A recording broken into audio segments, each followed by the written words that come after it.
Hey, fight fans. We just witnessed Gervonta Tank Davis with his latest knockout win over Rolly Romero. No surprises there. I think most of us knew that Tank was eventually going to get to him. We do have to give Rolly some credit. He was definitely more disciplined than what I thought he would be. Tried to work behind the jab. He used his length and his height advantages to the best of his ability. I gave him the first two rounds. I thought the third round was close, but I gave it to Tank on clean punching. Gave the fourth back to Romero, and I gave the fifth to Tank. I thought he eventually started getting the timing down, and I really didn't like the way the fight started going for Romero as far as the distance towards the end when he got caught with that shot. I feel he was thinking too much, and in that type of fight, trying to adjust strategies and everything, that's where Tank really just outclassed him. For the most part, when it came to that and being able to adjust strategies and adapt, I feel Romero was out of his depth. And he just went kind of for that home run when he saw a Tank on the ropes and got caught with that perfect counter, perfect shot. I do agree with the stoppage. Not really more so initially because I thought maybe he deserved at least another opportunity to try and fight through it, but he was still out of it, like after the bell, could barely stand straight, even trying to walk back to the dressing room. So I'm assuming the ref saw in his eyes that he just really had nothing left. We had about 19,000 people there, complete sellout. I think that's the record attendance for a boxing event at the Barclays. Just to kind of give you a contrast, when two Brooklynites fought there, Zab Judah and Paulie Malignaggi, when they had their fight, I think they didn't even crack 10,000 in attendance. So, I mean, there's no doubt about Tank's star power. The question now is, where is he going to go from here? I believe I asked that after his last fight against Cruz. We thought the opponents were getting kind of thin on the Mayweather promotion side. Now it's really thin, even factoring in PBC. You probably heard the news that the WBA authorized, or at least told him that Michelle Rivera, he has up next against Tank. That's a good solid fight. It's not going to have this steam that we saw with this fight because it's not a grudge match, and I believe that Rivera doesn't really speak English that well. So it's kind of going to look more so probably like the Gamboa fight as far as the promotion goes. But Rivera is a young fighter. I wouldn't say quite in his prime yet, but he's very solid. Um, Far more technical skills than Romero has.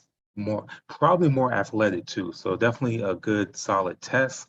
But of course, with what's happening in the lightweight landscape, you're going to have boxing fans that are going to question when is Tank going to have that premier fight against the other premier fighters.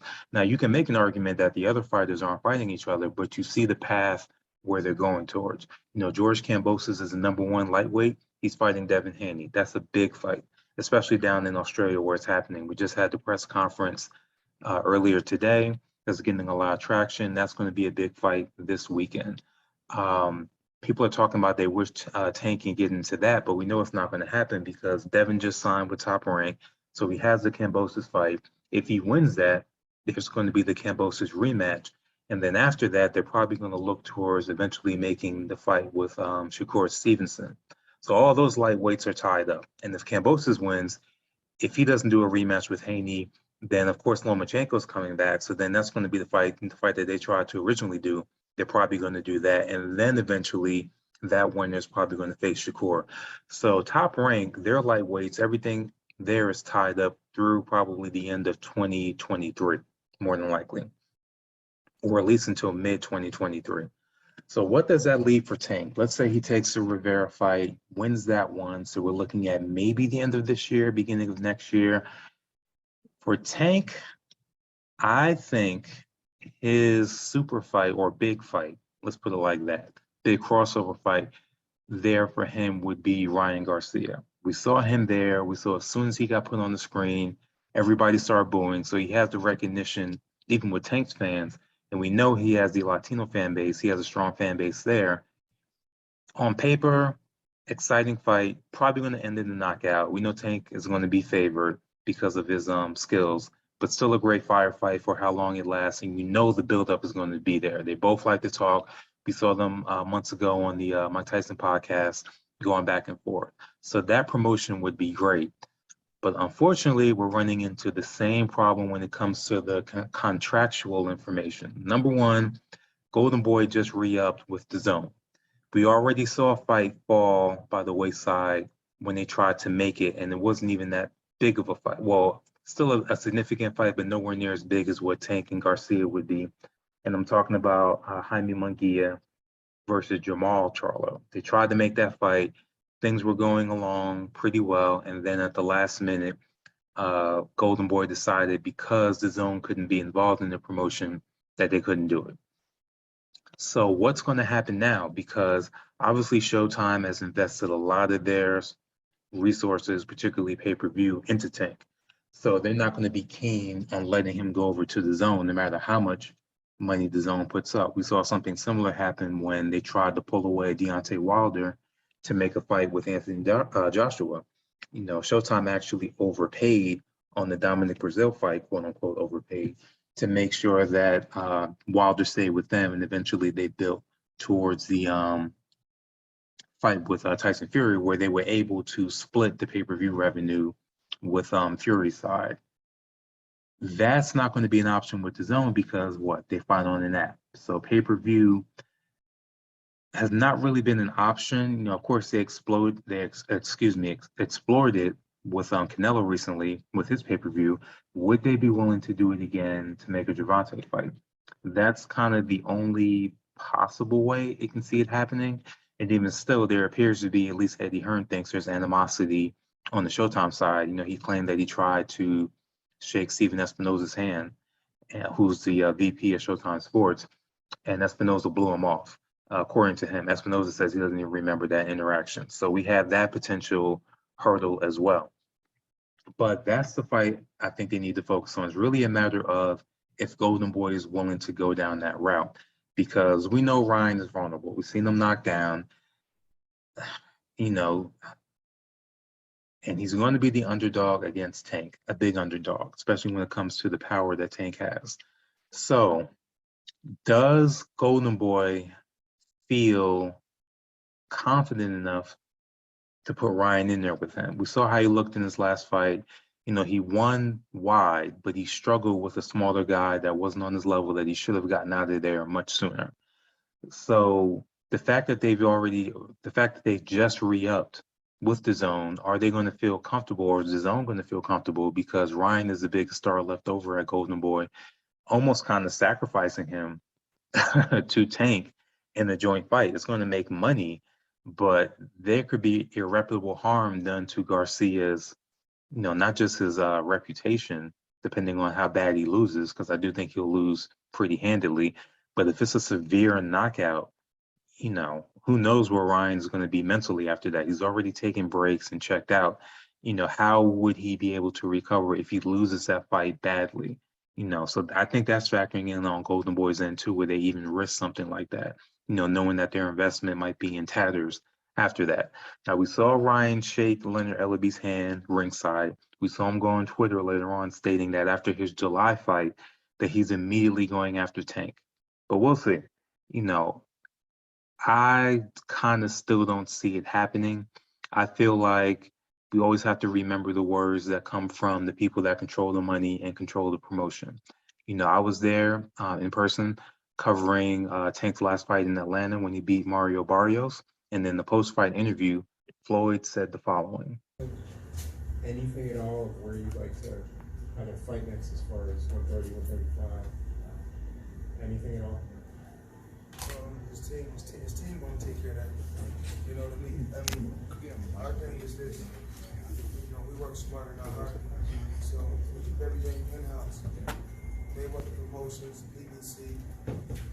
We all one family. So, we're not gonna go nowhere and make another company great. So we got plenty of fighters that's at 140, 135. And at 130, we're gonna continue to fight the fighters that we got to fight. Only that. And at the end of the day, I want Tank to enjoy his victory. I'm just happy to be a part. I have no indication from anyone, Leonard Ellaby or Floyd themselves, claiming that that's changed. I think it's still going to be an in-house thing. I think we're going to get the Rivera fight before the end of the year. And then by the beginning of next year, we're going to see if any other lightweights on the PBC side has done anything to up their profile to become a new opponent for Tank. You know, Isaac Cruz, even though I felt that, Tank won that clearly, if he does something, pretty well by the end of the year, maybe they explore a rematch early next year.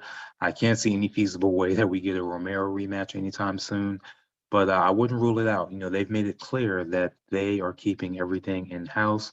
So until I hear anything different, I think we really can't speculate too much on Tank going outside for a potential mega fight. This is really hard to see. I know the landscape can change very quickly, but they've made it clear that he's a cash cow and all the guys have to come to him for an offer. So that means basically coming to PBC and coming to Showtime to make a big fight.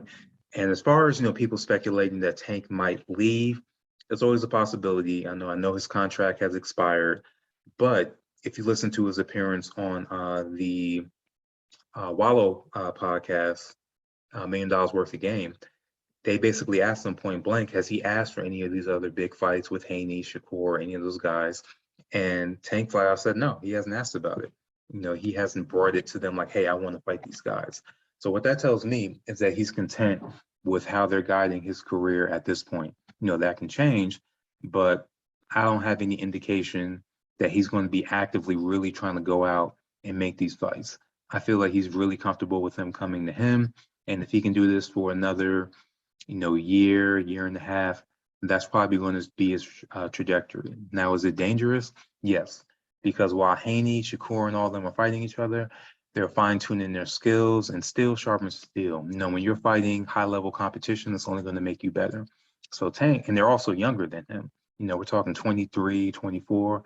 And on the flip side, Tank isn't old, but, by the time one of those fights feasibly gets made, he's going to be 28, 29. And he's been fighting or training since, 7 years old, 7, 8 years old. So there is some wear and tear on him. I mean, he's not an old fighter, but he runs the risk of getting finally that big super fight, on the wrong side of 30 against these younger guys. And that's not going to be to his benefit, especially because he's a smaller guy. He's really smaller than all these guys. And I feel like lightweight is kind of his limit. So you got to factor that in as well. We're talking a year and a half from now, when one of these fights can conceivably get made, it's probably going to be at 140, not even 135. So then that's even a bigger disadvantage, with these guys already being bigger than him. So a lot of things to factor in, but I feel like at this point, Tank is probably going to sit tight. We're probably going to get at least 2 more in-house fights with kind of Michelle Rivera type of fighters until he explores potentially fighting one of these other guys. How do you feel about that? Do you feel Tank is wasting away, or do you feel he's doing exactly what he needs to do, just biding his time and waiting for that super fight to emerge? Let me know your thoughts. Talk to you soon.